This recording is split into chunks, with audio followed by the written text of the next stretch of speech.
Shalom, selamat pagi keluargaku. Firman Tuhan saya ambil kembali dari kitab Ester pasal 5 ayatnya yang ke-9. Demikian firman Allah. Pada hari itu keluarlah Haman dengan hati riang dan gembira. Tetapi ketika Haman melihat Mordekai ada di pintu gerbang istana raja, tidak bangkit dan tidak bergerak menghormati dia, maka panas hatilah hati Haman kepada Mordekai. Bapak Ibu keluargaku, firman Tuhan pagi ini saya beri judul Panas Hati. Haleluya. Sebuah judul yang sangat sederhana, tetapi mungkin akan mengajar, menyindir, menyinggung kita, tapi yang pasti itu akan mengubah dan memberkati kita. Bapak Ibu keluargaku, salah satu strategi iblis adalah membiarkan panas hati. Salah satu strategi iblis menghancurkan kehidupan orang-orang percaya adalah panas hati, lalu emosi, amarah yang meluap-luap di dalam hati orang-orang percaya. Bapak Ibu, kalau kita semakin panas hati, maka iblis semakin beria-ria atas hidup kita. Semakin kita panas hati, maka semakin iblis bersuka cita atas kehidupan kita. Kenapa saudara? Karena kita harus menjaga hati kita dari kepanasan hati, supaya kita tidak termakan produknya iblis.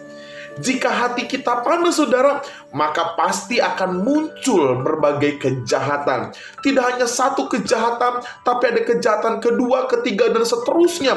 Untuk apa? Untuk memuaskan nafsu dari hati yang panas tadi. Bapak Ibu keluargaku, anak-anak Tuhan harus hidup di dalam hati yang penuh dengan damai sejahtera. Ada amin saudara?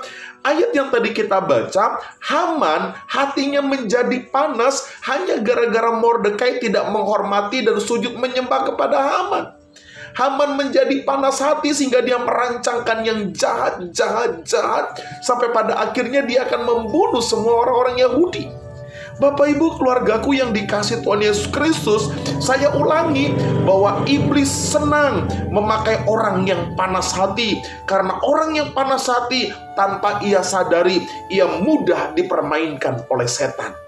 Pagi ini Bapak Ibu, jangan biarkan hatimu panas karena situasi dan kondisi dan orang lain lakukan apapun.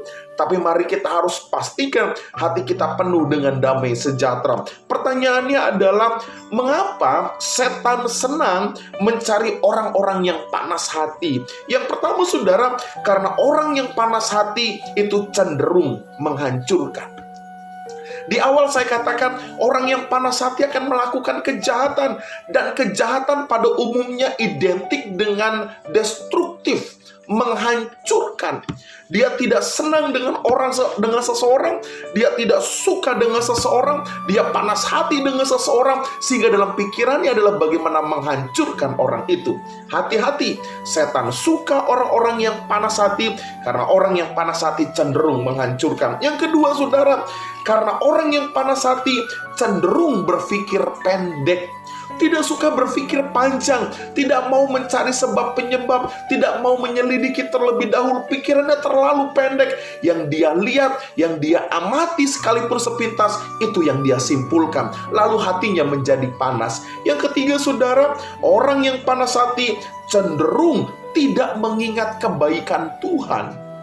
Orang-orang yang panas hati lupa sama kebaikan Tuhan. Orang-orang yang panas hati lupa atas semua kebaikan yang orang-orang kerjakan kepada kita. Satu kali pelanggaran, satu kali kesalahan, semuanya kebaikan dianggap hilang. Bapak Ibu, orang-orang yang panas hati cenderung tidak mengingat kebaikan-kebaikan Tuhan. Yang keempat saudara, orang yang panas hati cenderung kehilangan damai sejahtera. Dan ini puncak strategi iblis, yaitu menghilangkan damai sejahtera dalam hidup kita.